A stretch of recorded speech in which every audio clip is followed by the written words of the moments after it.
diskusi kita mengenai topik, kalau kemarin kita membahas mengenai cyber physical system. Nah, pada siang hari ini kita akan mencoba masuk ke konsep, salah satu konsep cyber physical system yang lebih besar ya, lebih general. Nah, dalam hal ini saya akan menjelaskan mengenai konsep konsep smart nation nanti ya. Nah, pada kesempatan kali ini secara khusus kita akan menggunakan terminologi konsep smart nation itu sebagai topik diskusi dan juga delivery materi pada pada siang hari ini untuk menjelaskan bagaimana konsep cyber physical system itu bisa mendukung implementasi yang lebih komprehensif. Nah, dalam hal ini materi kita akan membahas nanti secara konsep ya, apa itu smart nation, apa saja komponennya, terus bagaimana nanti komponen-komponen teknologi dalam dalam cyber physical system itu bisa membantu merealisasikan dan mewujudkan smart nation yang diinginkan atau sesuai dengan goals yang ingin dicapai. Nah, nanti secara khusus juga kita akan juga membahas apa saja sebenarnya teknologi-teknologi yang bisa mendukung ya implementasi dari smart nation tersebut dan apa peruntukannya. Nah, termasuk nanti kita mencoba membahas mengenai beberapa best practice atau langkah-langkah real yang sudah dijalankan di beberapa kota atau di beberapa negara yang sudah menjalankan smart nation ini.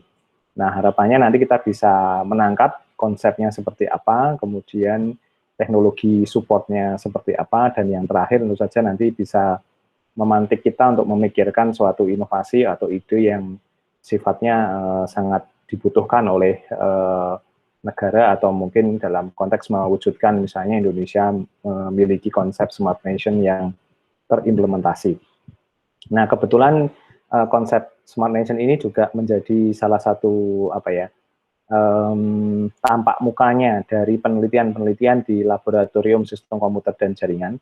Jadi ini menjadi pembungkus untuk nanti mencoba mewujudkan atau menghilirisasi hasil-hasil penelitian itu bisa dimanfaatkan, begitu ya. Jadi kalau di sistem komputer dan jaringan itu kan yang kita riset misalnya tentang teknologi big data, kemudian engine artificial intelligence dan seterusnya. Nah, tetapi tentu saja kita nanti ada pertanyaan, itu bagaimana kemudian bisa diimplementasikan secara real. Nah, kemudian kita sepakat untuk membawa dukungan atau daya dorong hasil-hasil penelitian itu tuh mewujudkan atau membentuk puzzle smart nation yang kita impikan. Jadi nanti pada titik tertentu kita bermimpi untuk memiliki layanan-layanan smart nation as services gitu, yang sehingga bisa dipakai secara nationwide begitu ya. Nah, itu yang ingin kita impikan. Nah, mungkin saya akan share materi kita pada siang hari ini. Saya akan share dulu screen-nya. Kemudian nah ini dia.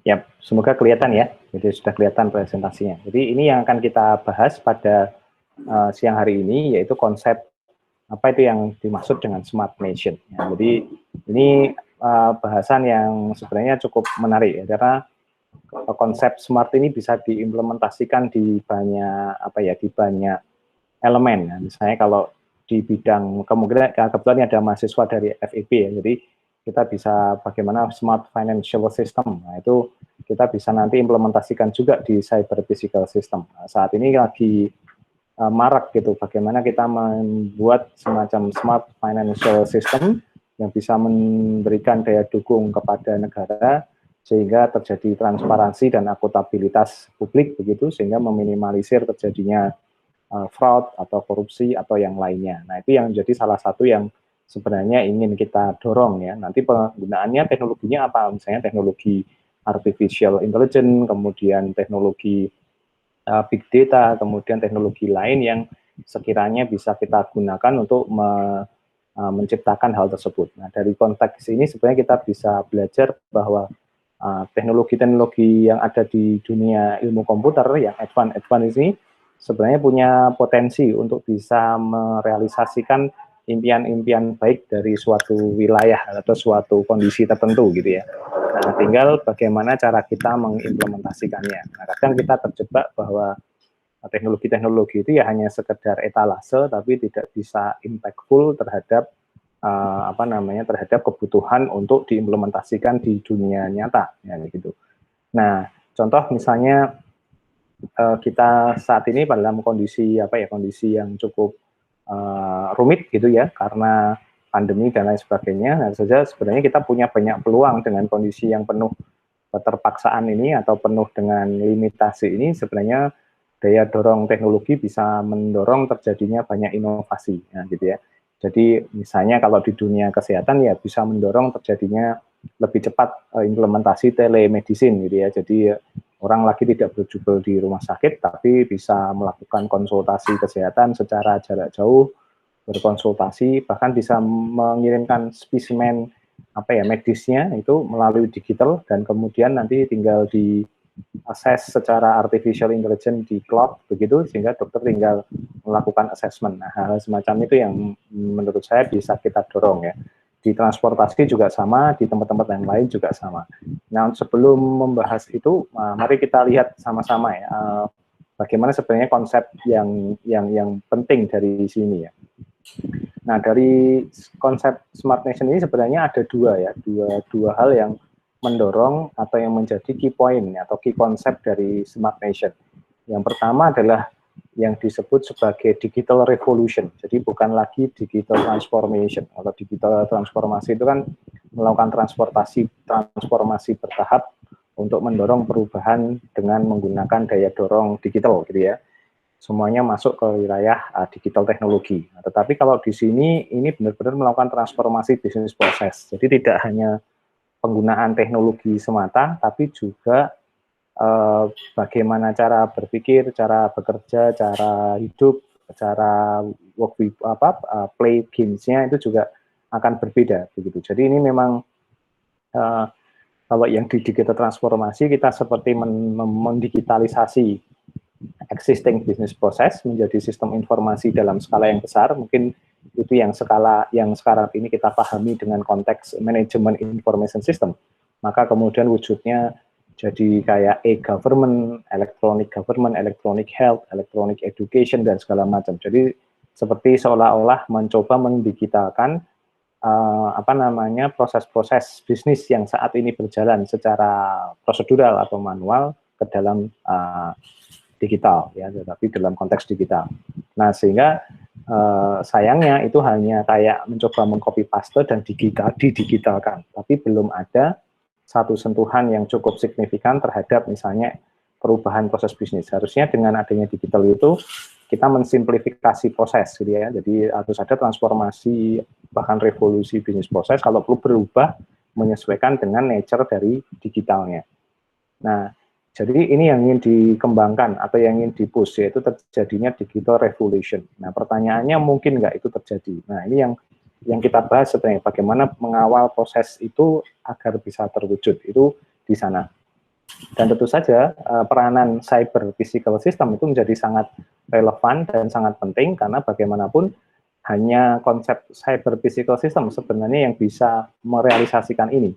Nah, jadi kalau cuma cyber system tidak bisa, tapi kalau cyber physical system itu sangat memungkinkan karena kita bisa memaksimalkan semua sumber daya yang berpotensi digital itu untuk di-arrange ya, di-manage menjadi satu, sehingga kemudian terjadi konvergensi yang kemarin yang kita highlight ya, terjadi konvergensi dari semua semua bidang begitu ya. Jadi semua bidang termasuk juga beberapa teknologi ya. Teknologinya itu seolah-olah bergabung ya. Jadi antara Internet of Things, kemudian cloud teknologi, kemudian big data, nanti digabung dengan financial, accounting, kesehatan, sehingga kemudian semuanya seolah-olah tidak ada lagi pemisahnya. Nah, ini menjadi menarik karena dari konsep key konsep yang kedua ini menjadi digital revolution itu menjadi bisa mempush terjadinya economic wave gitu yang menciptakan yang terjadi karena ini digital innovation. Jadi banyak nanti akan memunculkan ide-ide out of the box yang sebelumnya belum terpikirkan dan itu memudahkan semua bisnis proses. Nah, kalau semua bisnis proses termudahkan, otomatis nanti secara economic value-nya juga lebih mudah. Nah, sehingga pemerintah juga secara government juga nanti menjadi lebih smart dalam bekerjanya, tidak menghabiskan waktu untuk menyelesaikan hal-hal yang sifatnya birokratif, tapi lebih ke inovasi, meningkatkan kualitas layanan, kemudian meningkatkan kesejahteraan, dan seterusnya. Nah, ini menjadi penting ya, jadi ada dua key konsep kalau kita bicara di sisi smart nation, jadi bagaimana memunculkan atau merangkai teknologi itu untuk menjadi digital revolution, ya, kemudian setelah terjadi itu maka kemudian memberikan impact kepada ekonomi ya, sehingga bisa tercipta smart nation. Nah, ini adalah konsep utama yang perlu kita pahami ketika kita mempelajari smart nation. Nah, kemudian yang berikutnya, apa yang sebenarnya ingin dicapai gitu ya dari konsep smart nation ini. Nah, jadi kata kuncinya sebenarnya gambar ini mengilustrasikan banyak hal. Jadi ini adalah potret kota pada saat ini, ya. Jadi ada landscape di kejauhan itu gedung bertingkat yang mengilustrasikan modernisasi, tapi di sisi yang lain sebenarnya kita masih hidup dengan penuh problematika semacam ini. Nah, sebenarnya dengan kekuatan data dan teknologi, ya, jadi atau industri 4.0 itu nanti menciptakan kita punya banyak hal yang bisa kita kerjakan dalam kerangka smart nation, dimulai dari open data, kemudian nanti ini bisa dikolaborasikan untuk mendukung smart parking, public safety, smart building, traffic management, smart environment, kemudian smart energy, gas water detection, ya, kemudian waste management, kemudian smart street light, electric vehicle, smart home, ya, kemudian nanti di sini ada financial dan economic market dan lain sebagainya. Nah, itu bisa diwujudkan dari situ. Nah, sehingga landscape kota itu tidak dipandang secara fisik semata, tapi juga digital, ya, atau landscape digital. Nah, ini yang sebenarnya menjadi salah satu challenge-nya ketika kita nanti mencoba merealisasikan, sehingga nanti data dan teknologi pendukung yang dibutuhkan harus mendukung hal-hal semacam ini. Nah, ini nanti yang akan kita bahas ya lebih dalam terkait dengan teknologinya seperti apa, kemudian pendekatan proses bisnisnya seperti apa. Nah, kemarin sempat ada pertanyaan dari rekan kalian mengenai bagaimana kita bisa mempelajari cyber physical system ini menjadi lebih komprehensif, lebih dalam ya. Misalnya yang memang belum menguasai teknologi secara mendasar, gitu ya, dalam tanda kutip bukan dari teman-teman dari ilmu komputer. Sebenarnya tidak masalah, karena bahkan sebenarnya ketika kita mempelajari konsep cyber physical system itu, selain satu ya, memang kita butuh orang yang paham teknologi, tapi yang penting lagi adalah mengetahui domain expertise-nya. Jadi memahami konteks bisnis proses yang terjadi di finansial misalnya, atau di ekonomi, kemudian mungkin di tempat yang lain juga sama. Nah, jadi kita membutuhkan hal-hal semacam itu. Nah, kenapa kita butuh? Karena memang itu yang nanti akan didigitalisasikan. Jadi akan digitalisasikannya itu. Nah, kalau belajar teknologi menurut saya simple ya. Berarti kita bisa belajar dari banyak resource gitu. Nanti kita cobakan juga beberapa hal sehingga nanti bisa memahami itu. Nah, kemudian realisasinya seperti apa? Nah, realisasinya seperti ini sebenarnya. Jadi tidak hanya menjadi layout waste management, kemudian smart health, smart parking atau public safety, tapi lebih dari itu sebenarnya ini. Jadi apakah kita bisa memberikan guidance kepada citizen ya untuk bisa menjawab beberapa pertanyaan ya tentang layanan publik gitu. Nah, ini menjadi penting yang kita harus lakukan. Kemudian handling the most common type of service request gitu misalnya. Jadi apakah kita bisa memotret layanan-layanan yang diharapkan diperoleh oleh penduduk yang biasanya diperlukan misalnya gitu, sehingga itu bisa tersedia setiap saat gitu ya. Kemudian kita bisa memprediksi terjadinya traffic congestion dan kemungkinan possibility dari kecelakaan kendaraan misalnya semacam itu. Nah itu pertanyaan-pertanyaan mendasar yang di Smart Nation. Jadi mulai kita kelihatan bahwa yang muncul itu bukan pertanyaan teknologi apa yang bisa kita pakai, tapi apa yang bisa kita serve ya di Smart Nation. Kemudian mengantisipasi road infrastructure maintenance. Nah, jadi jangan sampai istilahnya jalan itu amblas dulu sebelum terdeteksi. Harusnya kita punya model mendeteksi ini sehingga kemudian kita bisa mengantisipasi lebih cepat begitu ya. Jadi tidak by accident tapi bisa by design gitu ya. Kemudian bagaimana memprediksi tindak kejahatan misalnya. Jadi ini juga menarik gitu ya. Jadi bisa membuat misalnya peta hotspot kejahatan sehingga itu yang menjadi guide bagi pihak kepolisian untuk melakukan patroli ya, sehingga patrolinya jauh lebih intelijen dan kemudian lebih smart sehingga bisa meminimalisir terjadinya misalnya tindak kejahatan yang terjadi di waktu-waktu tertentu misalnya. Kemudian memahami pola traffic ya. Jadi ini juga menjadi penting gitu ya. Kemudian measuring kesehatan dan lain sebagainya itu juga menjadi menarik. Kemudian anticipating water infrastructure failure, kemudian dan lain sebagainya. Termasuk ini juga ya, identifying spreading disease early. Jadi kita bisa memprediksi penyebaran suatu penyakit lebih awal misalnya gitu dan lain sebagainya. Jadi ini adalah semacam subset pertanyaan yang biasanya nanti muncul yang bisa men-trigger bagaimana terwujudnya Smart Nation. Nah, sehingga kemudian kita punya PR untuk membahasnya dalam artian terus ini bagaimana nih kemudian kita merangkai semua teknologi, semua kemampuan yang ada baik itu dari computer science dan lain sebagainya itu untuk kemudian bisa menjawab pertanyaan-pertanyaan ini. Nah, ini menjadi concern kita sebenarnya di mata kuliah ini ya. Jadi ini seperti kita mencoba merangkai puzzle yang banyak yang kemudian bisa kita gunakan untuk menjawab beberapa isu yang muncul gitu ya.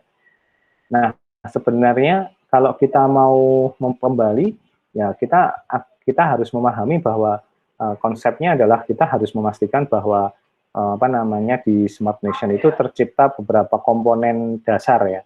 Komponen dasar. Jadi komponen dasar yang ingin dikejar itu adalah pertama adanya smart governance dan smart education. Jadi tolong dicek ini ya. Ini bukan smart government tapi governance ya. Dalam bahasa Indonesia ya tata kelola yang baik atau bisnis proses ya. Bisnis proses yang smart ya. Jadi tidak lagi sistem yang duplikasi, banyak redundansi di mana-mana, lebih paper based dan lain sebagainya. Nah, itu sudah mulai tidak ada. Termasuk juga smart education. Nah, ini juga menjadi challenge tersendiri ya bagi teknologi untuk mendelivernya. Teknologi bukan lagi sekedar hanya pembelajaran semacam ini, tapi bagaimana kemudian bisa contribute terhadap ekosistemnya atau lingkungan yang lebih baik begitu. Kemudian nanti ada smart healthcare, ada semacam bagaimana sih sebenarnya konsep operasional dari kesehatan yang baik begitu. Nah ini kita mulai terpantik untuk mulai memikirkan ini cara-cara baru seperti apa ya di smart governance dan smart education yang bisa kita deliver yang berbeda dari saat ini. Disesuaikan juga dengan isu atau problematika yang ada di negara kita misalnya gitu. Bagaimana mengurangi dividing jurang antara pendidikan di perkotaan dan di pedesaan misalnya begitu. Nah, terutama di masa-masa sekarang ini yang membutuhkan konektivitas yang sangat kencang misalnya semacam itu. Nah itu juga menjadi tantangan tersendiri ya untuk bisa kita respon. Kemudian di smart healthcare, terutama di lingkungan semacam ini, apakah ada inovasi mengenai konsep layanan kesehatan yang bisa kita lakukan. Kemudian smart building, bagaimana smart home, kemudian secure building management yang saat ini kita lagi berada pada masa-masa bencana itu bisa dimunculkan apa tidak. Smart mobility, bagaimana kita bisa track gitu ya, atau mungkin menciptakan suatu inovasi tertentu yang kira-kira nanti bisa ini, terutama di masa-masa pandemi itu kan mobilitas itu menjadi salah satu faktor dominan terjadinya transmisi apa ya penyakit gitu ya. Dan ini bagaimana menciptakan smart mobility yang bisa memprediksi itu, smart infrastructure gitu juga sama. Nah, smart teknologi, kemudian smart energy dan smart citizens. Nah, ini sebenarnya nanti yang akan kita coba diskusi hari ini. Jadi saya ingin memantik diskusi kira-kira ide apa ya yang bisa kita kerjakan, yang bisa kita kemudian munculkan dari masing-masing kelompok ini. Yang mungkin idenya itu imajinatif tapi belum bisa dikerjakan sekarang, tapi sebenarnya itu sangat mungkin. Nah, ini menjadi salah satu konsep ya, konsep pendukung atau penyusun dari konsep smart nation tadi. Kalau dikecilkan ya berarti smart city ya.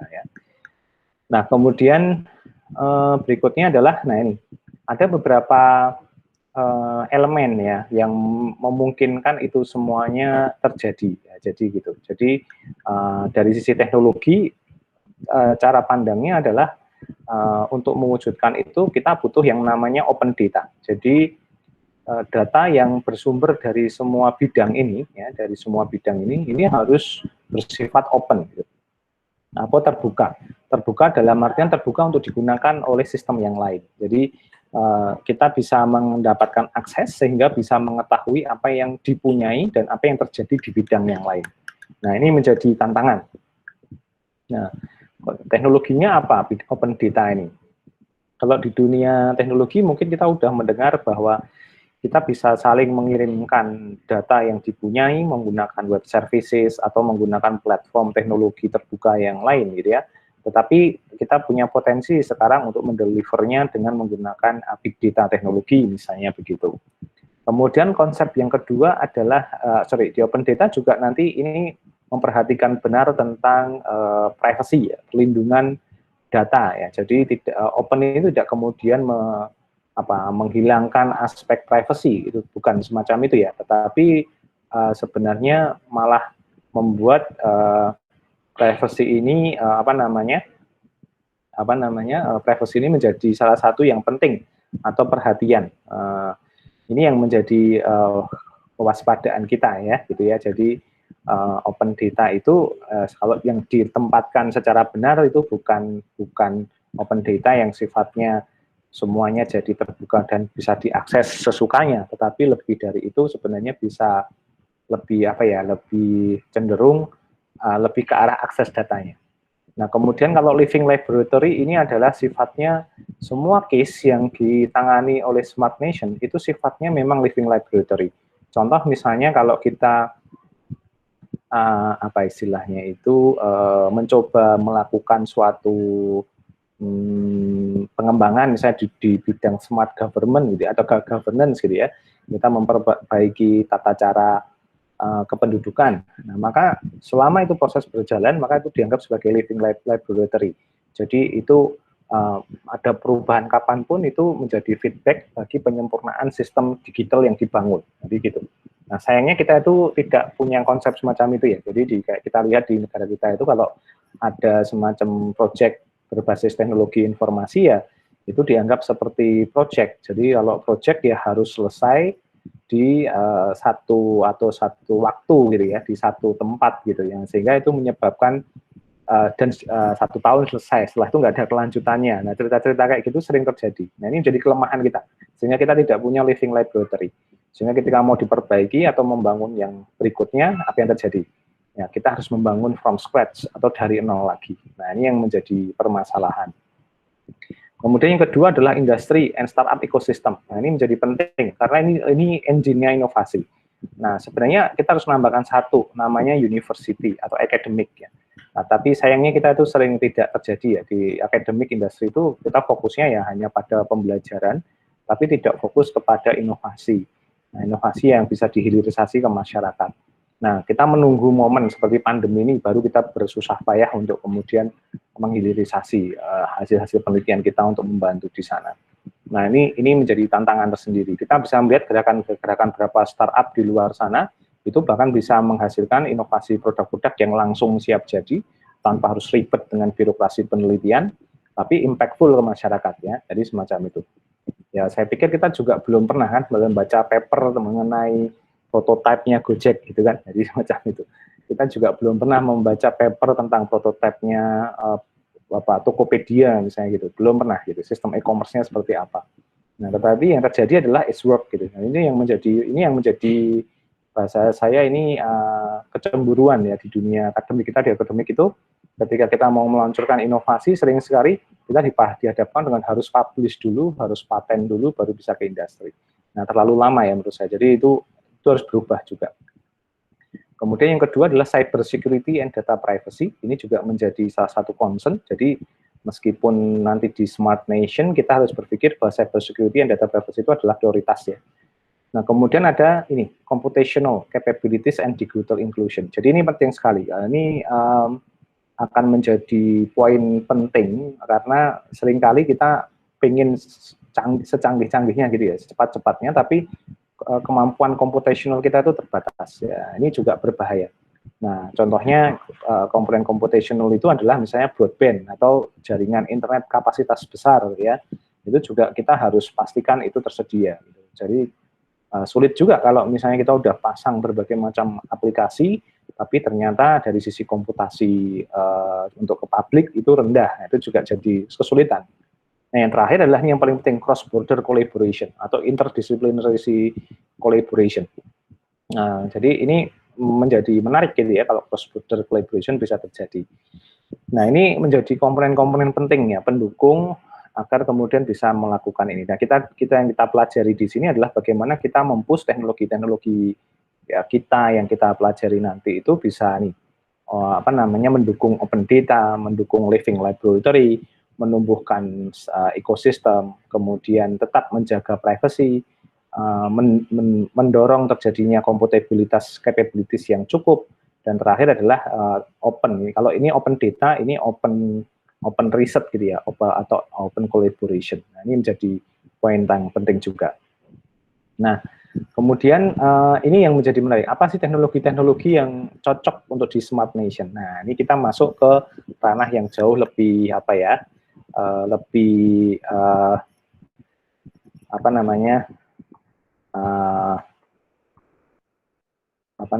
lebih teknis gitu ya, nanti gitu.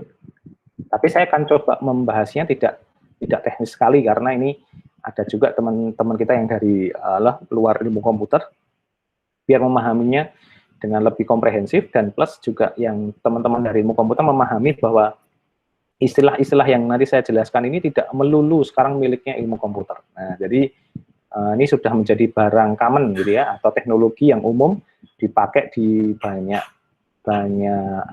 tempat gitu ya. Yang pertama adalah ini Internet of Things. Ya. Internet of Things ini kalau di ilmu komputer ya adalah suatu alat atau suatu device yang punya kemampuan untuk menghasilkan data. Minimal dia merekam apa yang terjadi di lingkungannya dan kemudian mengirimkan ke node yang disiapkan. Nah, seringkali ini diimplementasikan dalam bentuk sensor, ya, baik sensor suhu, sensor cuaca, sensor pergerakan, dan lain sebagainya. Tapi kalau kita lebih jauh lagi, maka Internet of Things ini bisa bermacam-macam. Contoh gitu ya, di dunia finansial gitu, sekarang kita sudah menggunakan yang namanya financial transaction menggunakan elektronik gitu ya. Jadi bayar uang tinggal scan barcode gitu atau QR code kemudian terdebit. Nah, sehingga yang terjadi adalah sebenarnya pada saat itu sensor financialnya jalan. Jadi ada jumlah uang tertentu yang kemudian di debit atau dikredit dan kemudian dia pindah ke rekening yang lain, dan sehingga sumber dari sistem itu adalah Internet of Things gitu. Jadi Internet of Things tidak lagi hanya sekedar sensor benar-benar physically, tapi yang sifatnya non fisik pun bisa disebut sebagai Internet of Things gitu ya. Jadi ini yang menjadi menarik. Bahkan ada diskusi menarik gitu dari MIT itu mengatakan bahwa ketika rame-ramenya Pilpres Amerika Serikat misalnya begitu, maka data-data post Twitter penduduk Amerika Serikat itu adalah Internet of Things-nya situasi negara. Nah, misalnya semacam itu. Nah, ini menjadi apa ya, menjadi menarik untuk kita pelajari juga bahwa ya itu yang disebut Internet of Things sekarang definisinya menjadi sangat besar ya gitu. Jadi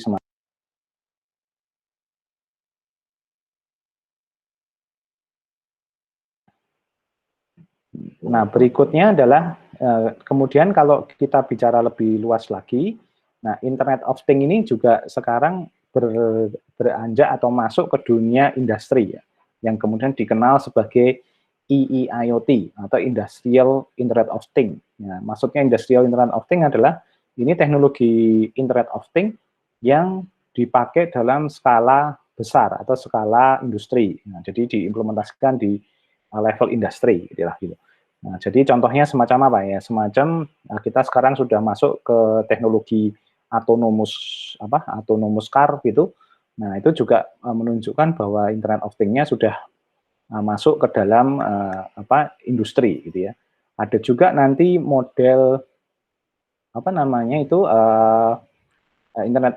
industrial Internet of Things yang ada di healthcare. Jadi semua alat kesehatan nanti semuanya berbasis Internet of Things. Jadi misalnya semacam itu juga sangat memungkinkan. Jadi ini apa namanya menjadi sangat penting ya untuk dipahami. Jadi ini kita harus mulai terbuka bahwa Internet of Things ini ya secara teknikal ada definisi khusus yang kita pelajari di ilmu komputer, tapi secara general kita jadi mulai terbuka bahwa definisinya menjadi sangat besar. Nah, kemudian yang kedua teknologi artificial intelligence dan machine learning gitu ya. Nah, artificial intelligence ini adalah kemampuan kita melakukan komputasi dan memprediksi segala sesuatu berdasarkan pola data sebelumnya yang sudah kita bangun begitu. Sehingga kita punya kemampuan otomatisasi terhadap prediksi. Nah, ini juga bisa sekarang sudah sangat besar nih definisi artificial intelligence. Jadi kecerdasan buatan tapi sebenarnya bukan kecerdasan buatan ya. Jadi kecerdasan buatan yang memang didesain di awal untuk mendeteksi atau memprediksi sesuatu yang spesifik. Nah, teknologinya bisa menggunakan machine learning, bisa menggunakan deep learning dan teknologi yang lain ya. Nah, ini juga secara khusus mungkin definisinya yang kita pahami ya artificial intelligence ini adalah algoritma yang di bagian ilmu komputer. Tapi kalau dalam konteks non ilmu komputer, kita harus juga menyadari artificial intelligence itu dianggap sebagai suatu pendekatan general gitu ya untuk memprediksi segala sesuatu yang sifatnya itu berpola. Nah, ini yang sebenarnya harus kita pahami bahwa di artificial intelligence ini menjadi teorinya menjadi sangat lebih besar begitu. Nah, kemudian yang ketiga adalah big data atau big data analytic and predictive. Nah, sebenarnya tiga ini nanti bisa kita diskusikan dalam satu diskusi materi sebenarnya. Tapi ya kalau kita sebut big data analytic ya, atau prediktif ini adalah suatu kemampuan kita untuk menampung data dalam skala besar, dan tetapi yang lebih penting lagi adalah kemampuan untuk mengolahnya, untuk menghasilkan report dan analitik yang memang berguna untuk pengambilan keputusan.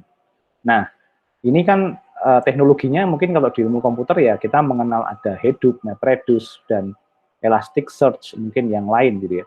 Tetapi dalam konteks yang lebih luas, ini sebenarnya sudah terjadi di banyak tempat. Misalnya kalau kita bicara financial transaction, nah maka ini big data analytics sekali itu karena datanya bisa harian gitu ya, dicatat terus-menerus gitu sampai merekam semua perubahan transaksional dan kemudian itu menyebabkan kita punya kemampuan untuk memiliki merekam informasi sangat lengkap gitu ya. Sehingga kita punya kalau datanya sangat lengkap yang kita simpan, kita mau menganalisis kayak apapun itu sangat memungkinkan.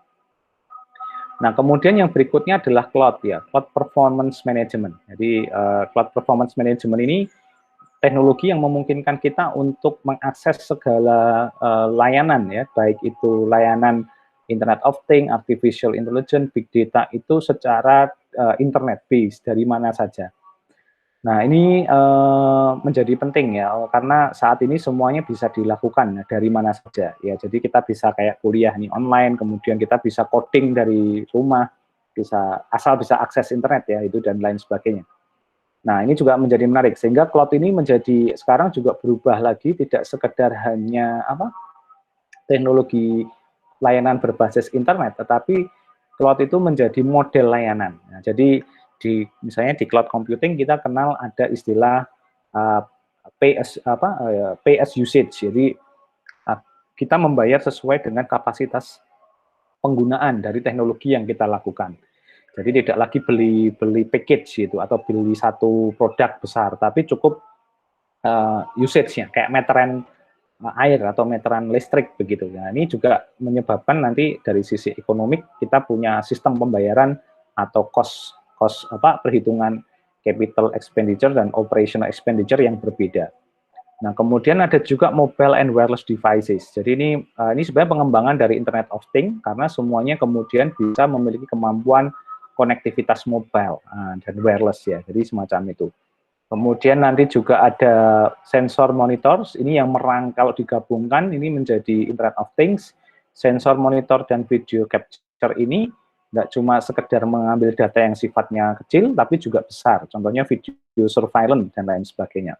Nah, kemudian nanti juga ada augmented and virtual reality ya. Jadi dan terakhir ada yang namanya mixed reality. Nah, ini digunakan untuk simulasi.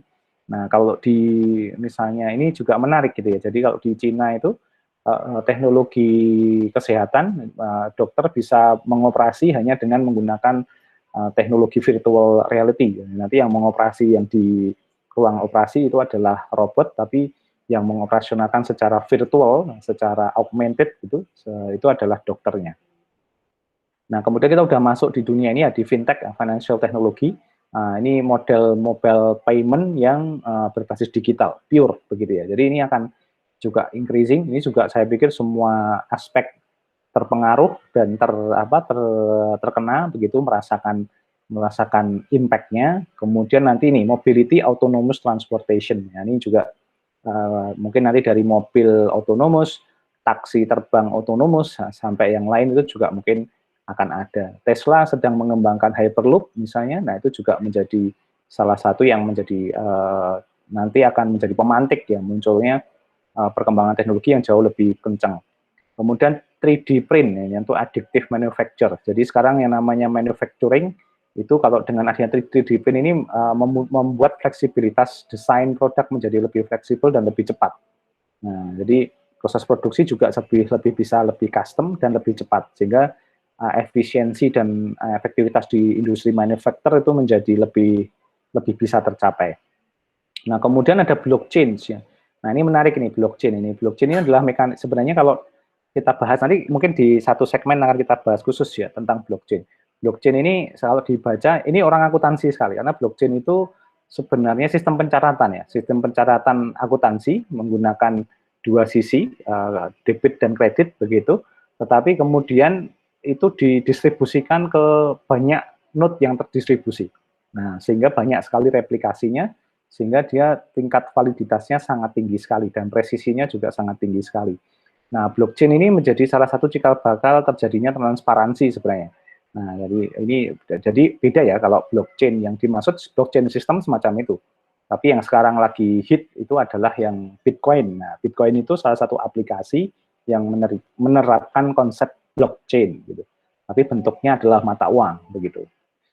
Anyway ya, satu Bitcoin sekarang sudah harganya 0,5 miliar. Jadi bisa dibayangkan itu untuk mendapatkan satu mata uang digital itu sudah sangat mahal sekali. Dan daya dorong terakhir adalah open source. Nih, open source ini adalah konsep atau cara bagaimana kita mendevelop teknologi itu secara terbuka, melibatkan banyak orang secara gotong royong dan tidak ada klaim intellectual property. Jadi semuanya dianggap ini kontribusi bersama sehingga bebas digunakan. Nah, kenapa itu terjadi? Karena memang kita agak tertekan dengan adanya vendor lock-in. Jadi kalau biasanya perusahaan-perusahaan teknologi besar itu tanda kutip menawarkan produk, itu biasanya ada kekangan terhadap teknologi, harus menggunakan environment mereka dan seterusnya. Efeknya kita tidak bisa mengembangkan lebih lanjut. Nah, sehingga open source itu menjadi salah satu solusi untuk melakukan itu. Jadi secara tidak langsung, kalau kita ingin menerapkan tadi ya konsep-konsep smart nation berhasil, maka kita punya ini berapa nih? 1, 2, 3, 4, 5, 6, 7, 8, 9, 10, 11, 12 senjata teknologi yang bisa kita kembangkan. Nah, cyber physical system itu merangkai semua ini. Nah, kita memainkan ini. Jadi kayak pemain sepak bola begitu, kita ada 12 pemain ya.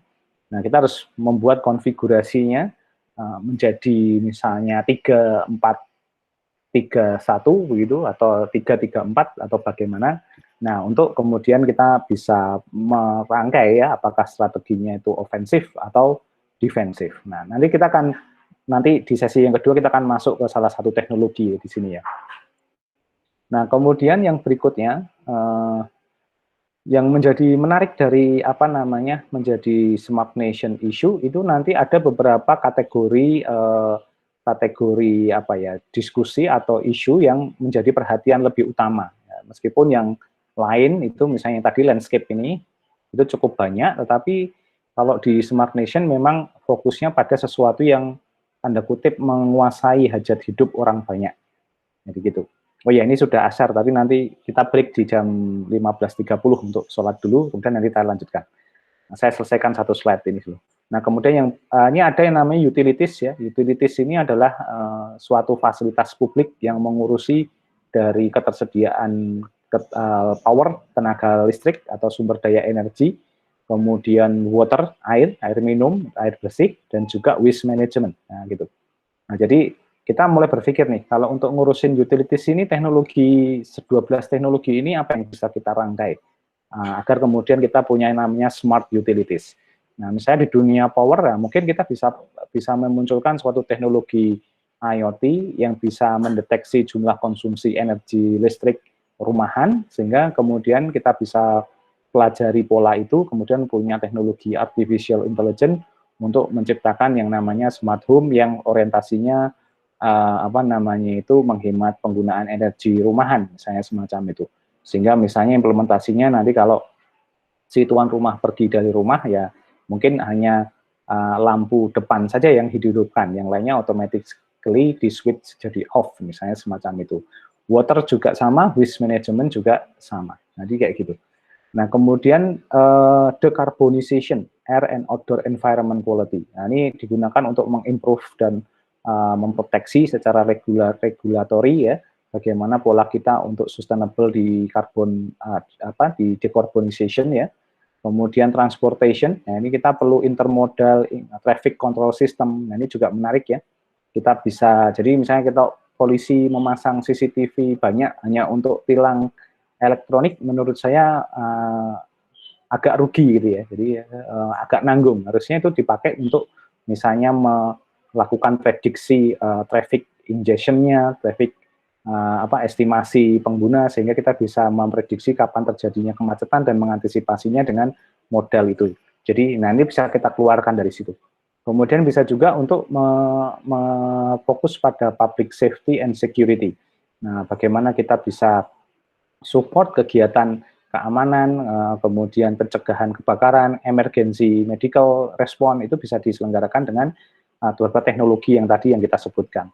Termasuk nanti citizenship ya, baik itu dari sisi engagement, interaction, dan self-service. Ya, jadi itu juga menjadi tantangan tersendiri bagi teknologi-teknologi pengusung cyber physical system yang bisa mendukung smart nation.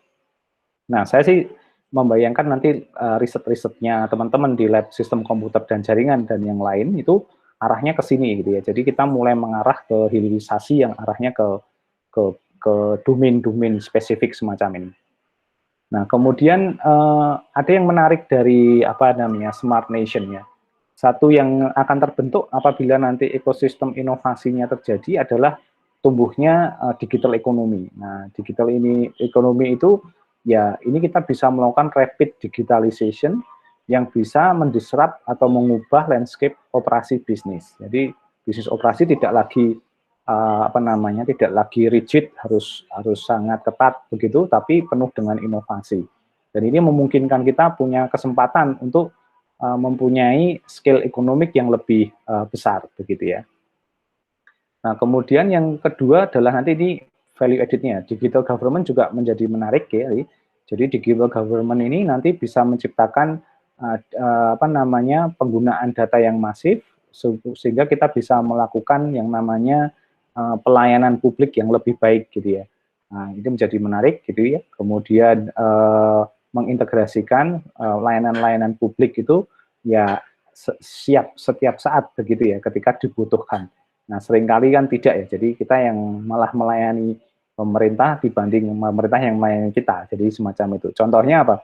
Kalau kita ngurus sesuatu yang diminta EKTP kan kitanya, fotokopi KTP lagi, padahal udah ada EKTP. Nah, harusnya kita cukup menyebutkan nomor KTP saja kita udah bisa. Jadi itu aja kelihatan ya dari sisi tanda bagaimana sebenarnya bagaimana digital government terjadi apa tidak. Nah, kemudian muncul juga digital society, ini adalah digital inclusion ya. Ini agar kemudian muncul. Kemudian yang terakhir adalah secure. Nah, karena dengan kita punya cyber physical system, nah kita punya kemampuan untuk mengamankan semua sumber daya, termasuk juga masyarakat atau penduduk yang ada di dalamnya. Nah, kenapa kita tidak bisa mensecurekan masyarakat kita ya? Karena kita tidak menguasai masyarakat kita secara digital. Datanya tidak tepat, kemudian kita tidak tahu mobilitas pattern-nya seperti apa, interest-nya sekarang ke mana, itu juga belum ada. Sehingga sulit sekali bagi siapapun untuk istilahnya itu mengetahui ini pola treatment-nya harus seperti apa. Nah, jadi ya contohnya babak belurnya kita di menangani pandemi Covid misalnya begitu. Nah, kita mau menerapkan PPKM seperti apapun kita kesulitan karena sebenarnya kita juga tidak mengetahui mobilitas masyarakat itu seberapa jauh begitu. Nah, ini yang menjadi tantangan tersendiri ya. Nah, itu adalah beberapa konsep ya dari sisi Smart Nation sebagai pembuka diskusi awal kita. Nah, nanti setelah ini kita akan membahas masuk ke salah satu teknologi pendukung konvergensi tersebut begitu. Baik, sebelum kita break ada pertanyaan dari rekan-rekan sekalian. Nanti absen saya akan tampilkan kembali. Silakan. Saya ada pertanyaan, Pak. Oke, silakan Mas Genardo. Oke. Iya, dengan semua perkembangan ini, bagaimana aspek terhadap beberapa pekerjaan yang mungkin harus hilang, Pak?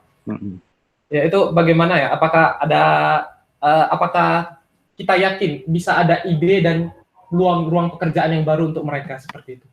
Ya, oke. Itu biasanya pertanyaan klasik ya, jadi selalu ada gitu ya. Dan itu pertanyaan yang sangat bagus. Nah, sebenarnya konsepnya begini, sebenarnya memang pasti dengan adanya tadi transformasi atau digital revolution tadi, itu secara natural akan menutup atau menghilangkan beberapa pekerjaan yang mostly itu manual gitu ya. Yang seharusnya lebih efisien itu dilakukan dengan digital.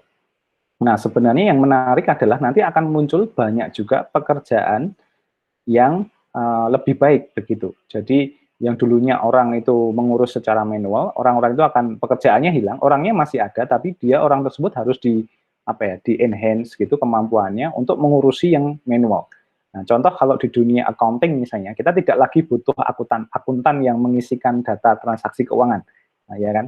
Jadi tetapi itu sudah by system, tapi akuntan yang mengerti bagaimana jalannya sistem itu berjalan dengan baik, sehingga kita menghindari kesalahan, fraud. Jadi orangnya nanti kayak ngamatin. Kalau di dunia artificial intelligence, datanya kita collect dari sensor. Tapi yang kita butuhkan bukan lagi orang yang mengoperasionalkan sensor, tetapi orang yang ngamatin, melakukan labeling, kemudian data cleansing, mempreparasi.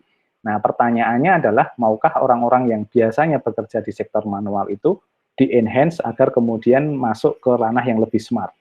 Nah, biasanya orang yang terfilter inilah nanti yang akan kehilangan pekerjaan. Nah, jadi semacam itu bayangannya, ilustrasinya.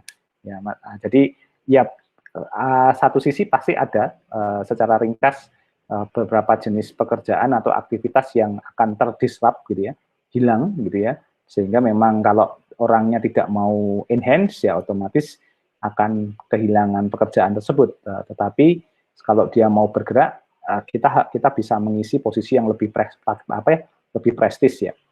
Nah, saya punya pengalaman itu di dunia oil and gas itu, kita siapkan teknologi big data yang dulunya kalau orang itu kalau punya data harus ngentri data manual ke dalam sistem. Nah, ternyata sistemnya sekarang sudah otomatis data itu masuk, tapi masih belum tertata. Nah, orang yang dulunya tugasnya itu mengentri data, sekarang dia itu memverifikasi data. Jadi dia tidak perlu ngentri, tapi memberikan tanda bahwa ini sudah benar. Kalau ada yang salah, dia ngasih note. Jadi kayak benar persis kayak di proses mungkin kalau teman-teman mengetahui yang di machine learning itu dia melakukan anotasi, labeling gitu ya, dan juga membenarkan, meng-cleansing data. Sehingga nanti benar-benar kalau itu sudah di-cleansing, sudah diverifikasi, data yang diproses itu benar-benar kualitasnya bagus. Sehingga efeknya kalau kualitasnya bagus untuk membangun model dan kemudian apa namanya itu digunakan untuk modeling artificial intelligence-nya untuk memprediksi di mana letak potensi oil and gas baru, begitu itu sangat mendekati lokasi yang sebenarnya. Nah, itu gambarannya semacam itu. Dan kemudian efeknya orang itu ya naik kelas, naik level ya, baik dari sisi jenis pekerjaan, keahlian, dan tentu saja salary yang didapatkan. Nah, kira-kira gitu. Sama juga nanti teman-teman di ilmu komputer maupun di prodi yang lain gitu ya. Kalau kita mindset-nya adalah masih lama begitu, ya you will get what you think gitu. Tapi kalau kita berani scale, kita berani bermain lebih cerdas lagi, kemudian masuk ke mengembangkan kemampuan untuk ke arah ke sana, itu jauh lebih baik begitu ya. Nah, tugas mata kuliah ini sebenarnya membuka wacana itu. Nah, jadi saya juga punya misi ini agar teman-teman ilmu komputer dan terutama mahasiswa UGM itu tidak lagi berpikir bahwa oke, saya akan jadi akuntan saja, saya akan jadi computer scientist atau programmer saja, tapi sebenarnya kita butuh lebih dari itu. Bahkan sekarang ada engine ya, artificial intelligence itu saya lupa namanya. Itu kita cukup menyebutkan spesifikasi requirement software yang kita buat, itu code-nya itu dibuat oleh mesin. Jadi coding-nya dibuat oleh mesin. Nah, jadi nanti orangnya yang jadi programmernya nanti tinggal memverifikasi dan mensmoothkan, istilahnya begitu. Nah, itu perkembangan ya, ekstrimnya sudah sampai seperti itu. Jadi ya itu salah satu yang harus kita kuasai ya untuk menuju ke sana. Begitu kira-kira. Baik, terima kasih pertanyaannya bagus sekali. Ada lagi mungkin? Terima kasih Pak sudah menjawab. Sama-sama. Oke, kita break dulu ya untuk sholat asar sekitar 10 menit gitu. Kita berjumpa lagi di 10 menit mendatang. Ini linknya tetap saya buka, tapi kalau misalnya mau off dulu boleh nanti join lagi. Kita ketemu lagi di 10 menit ya.